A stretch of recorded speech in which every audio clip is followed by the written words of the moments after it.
You can use this touchscreen display and these control panel buttons to view information and adjust settings for various vehicle systems. Touch this icon to display the quick settings screen.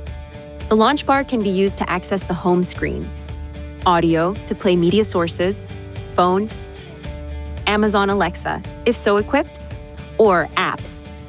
Touch an item in the launch bar to switch screens. Swipe the screen right or left to view additional menu screens. These screens are customizable to include your preferred widgets. To customize the home menu screen, touch and hold one of the widgets. Touch Add, then select the information you'd like displayed. Touch Save. Touch this icon to customize additional settings. Touch the plus or minus keys to adjust the settings of an item. To return to the previous screen, touch this key. Some functions cannot be operated while you are driving.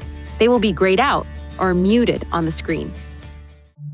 Please see your Nissan Connect owner's manual for important safety information, system limitations, and additional operating and feature information.